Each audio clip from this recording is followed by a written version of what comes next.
ಯಡಿಯೂರಪ್ಪ ಸಾಹೇಬ್ರಂದ್ರೆ ನಮ್ಮ ಪಾಲಿಗೆ ಹುಲಿ ಇದ್ದಂಗೆ. ಹುಲಿಗೆ ಯಾಕೆ ಕಾಡಾದ್ರೇನು, ಶಿವಮೊಗ್ಗ ಕಾಡಾದ್ರೇನು, ಯಾದಗಿರಿ ಕಾಡಾದ್ರೇನು ಹುಲಿ ಹುಲಿಯಾಗೆ ಇರ್ತಾರೆ. ಬಿಜೆಪಿ ಪಕ್ಷ ಅಂತಂದ್ರೆ ನಮ್ಮ ತಾಯಿ ಇದ್ದಂಗೆ. ಆ ತಾಯಿ ಚೆನ್ನಾಗಿದ್ರೆ ಎಲ್ಲಾ ಮಕ್ಕಳು ಚೆನ್ನಾಗಿರ್ತೇವೆ. ಹಂಗಾಗಿ ನಮ್ಮ ಬಿಜೆಪಿ ಪಕ್ಷನ ಸದೃಢ ಮಾಡಂತ ಕೆಲಸ ನಾವು ನೀವು ಎಲ್ಲರೂ ಸೇರಿ ಮಾಡ್ಬೇಕಂತ ತಮ್ಮೆಲ್ಲರ ಹತ್ರ ಮನವಿ ಮಾಡ್ಕೊಳ್ತೇನೆ. ಬಹಳಷ್ಟು ಜನ ಕಾಂಗ್ರೆಸ್ ಲೀಡರ್ಸ್ ಬರ್ತಾರೆ, ಇಲ್ಲಿ ಬಾಳ್ ಮಾತಾಡಿ ಹೋಗ್ತಾರೆ ಯಾದಗಿರಿಯಲ್ಲಿ. ಅವ್ರಿಗೆ ಒಂದು ಮಾತು ಕೇಳಕ್ ಇಚ್ಛೆ ಪಡ್ತೇನೆ. ಇಷ್ಟು ವರ್ಷ ಅಧಿಕಾರದಲ್ಲಿದ್ರಿ, ಯಾದಗಿರಿ ಜಿಲ್ಲೆ ಮಾಡ್ಬೇಕಂತೇಳಿ ಬಹಳಷ್ಟು ಬೇಡಿಕೆ ಇತ್ತು. ಆದ್ರೆ ಯಡಿಯೂರಪ್ಪ ಸಾಹೇಬ್ರೆ ನಮ್ದು ವಿರೋಧ ಇತ್ತು. ನಾವು ಸುರ್ಪುರ್ ಮಾಡ್ಬೇಕನ್ನೋ ನಮ್ಮ ಆಸೆ ಇತ್ತು. ಆದ್ರೆ ತಾವು ಕೊಟ್ಟ ಮಾತಿನಂತೆ ಯಾದಗಿರಿ ಜಿಲ್ಲೆ ಅನೌನ್ಸ್ ಮಾಡಿದಂತ ಯಾರಾದರೂ ನಾಯಕರಿದ್ರೆ ಅದು ನಮ್ಮ ಹೆಮ್ಮೆ ಯಡಿಯೂರಪ್ಪ ಸಾಹೇಬ್ರು ಅಂತ ಹೇಳಕ್ ಇಚ್ಛೆ ಪಡ್ತೇವೆ. ಯಾಕೆ ಕಾಂಗ್ರೆಸ್ ಅವರಿಗೆ ಯಾಕೆ ಅಧಿಕಾರದಾಗ ಮಾಡಕ್ಕಾಗ್ಲಿಲ್ಲ? ಚುನಾವಣೆ ಬರೋಣ ಬಹಳಷ್ಟು ಜನ ಬಂದು ಭಾಷಣ ಮಾಡಿ ಹೋಗ್ತಾರೆ. ಹೋಗ್ಲಿ, ಯಡಿಯೂರಪ್ಪ ಸಾಹೇಬರು ಜಿಲ್ಲಾ ಅನೌನ್ಸ್ ಮಾಡಿ ಸುಮ್ಮನೆ ಕುಂದಿರ್ಲಿಲ್ಲ.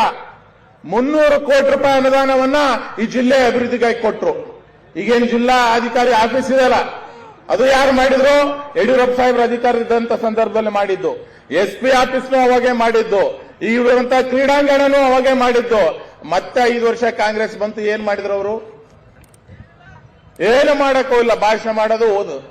ಈಗ ಮತ್ತೆ ಯಡಿಯೂರಪ್ಪ ಸಾಹೇಬ್ರು, ಬಸವರಾಜ ಬೊಮ್ಮಾಯಿ ಅಣ್ಣವರು, ನಮ್ಮ ಹೆಮ್ಮೆ ಬಿಜೆಪಿ ಸರ್ಕಾರ ಇವತ್ತು ಮತ್ತೆ ಅಧಿಕಾರಕ್ಕೆ ಬಂದ ಮೇಲೆ ಮೆಡಿಕಲ್ ಕಾಲೇಜನ್ನ ಮಾಡಂತ ಕೆಲಸ ಯಾರಾದ್ರೂ ಮಾಡಿದ್ರೆ ನಮ್ಮ ಸರ್ಕಾರ ಮಾಡಿದೆ. ವೆಂಕಟರೆಡ್ಡಿ ಅಣ್ಣ ಮುದ್ನಾಳ್ ಅವರ ನೇತೃತ್ವದಲ್ಲಿ ಮಾಡಂತ ಒಂದು ಕೆಲಸ ನಮಗೆ ಮಾಡಿದೆ. ಇವತ್ತು ನೋಡ್ರಿ, ಭಗವಂತ ಕುಬಾಣ ನಮ್ಗೆಲ್ಲ ಮೊದಲು ಏನ್ ಹೇಳ್ತಿದ್ರಪ್ಪ ಅಂತಂದ್ರ, ಬಿಜೆಪಿ ಪಕ್ಷ ಅಂದ್ರ ಲಿಂಗಾಯತರ ಪಕ್ಷ, ಬ್ರಾಹ್ಮಣರ ಪಕ್ಷ ಅಂತ ಹೇಳ್ತಿದ್ರು ನಮ್ಗೆ. ಕಾಂಗ್ರೆಸ್ ಪಕ್ಷ ಅಂದ್ರೆ SC ST ಹಿಂದುಳಿದವರ ಪಕ್ಷ ಅಂತ ಹೇಳ್ತಿದ್ರು.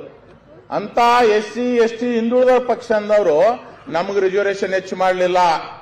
STಗೆ 3 ರಿಂದ 7 ರಿಸರ್ವೇಶನ್ ಯಾರು ಹೆಚ್ಚು ಮಾಡಿದ್ರ ಅಂದ್ರ ಯಾರು ಬ್ರಾಹ್ಮಣರ ಪಕ್ಷ ಅಂತಿದ್ರು, ಯಾರು ಲಿಂಗಾಯತರ ಪಕ್ಷ ಅಂತ ಅದೇ ಬಿಜೆಪಿ ಪಕ್ಷ ಬಂದು ನಮಗೆ ರಿಸರ್ವೇಶನ್ ಹೆಚ್ಚು ಮಾಡಂತ ಕೆಲಸ ಮಾಡ್ತಿತ್ತು. ಯಾರು ದಲಿತ ವಿರೋಧಿ ಪಕ್ಷ ಅಂತಿದ್ರು 15 ಇದ್ದದ್ದು ಭಗವಂತಣ್ಣ 17% ರಿಸರ್ವೇಶನ್ ಹೆಚ್ಚು ಯಾರು ಮಾಡಿದ್ರಪ್ಪ ಅಂತಂದ್ರೆ ಅದು ನಮ್ಮ ಬಿಜೆಪಿ ಪಕ್ಷ ಅಂತ ಹೆಮ್ಮೆಯಿಂದ ಹೇಳ್ಬೋದು, ಬಿಜೆಪಿ ಸರ್ಕಾರ ಅಂತಂದು.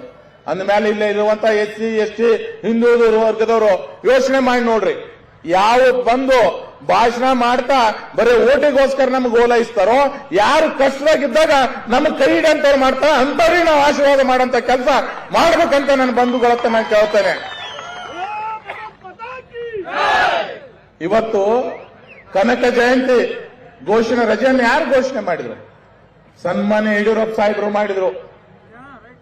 ಯಾಕ ಇವ್ರಿಗೆ ಯಾಕೆ ಮಾಡಕ್ ಆಗ್ಲಿಲ್ಲ? ಹಂಗಾಗಿ ಕಾಂಗ್ರೆಸ್ ಪಕ್ಷದವ್ರು ಏನಿದ್ರು ಖಾಲಿ ಡಬ್ಬ ಇದ್ದಂಗ, ಸೌಂಡ್ ಮಾಡೋದಷ್ಟೇ ಗಡ ಗಡ ಗಡ ಡಣ ಡಣ ಅಂತ. ಅದ್ರ ಕೈ ಹಾಕಿ ನೀರು ಇರಂಗಿಲ್ಲ, ಹಾಲು ಇರಂಗಿಲ್ಲ.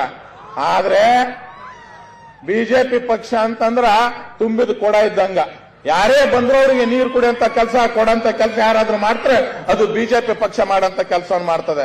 ಅದಕ್ಕೆ ಬಂಧುಗಳೇ, ಬೇಕಾದವ್ರು ಬರ್ಲಿ, ಮಾತಾಡ್ಲಿ, ಹೋಗ್ಲಿ, ಅವ್ರು ಕೇಳಕ್ ಹೋಗ್ಬಾಡ್ರಿ.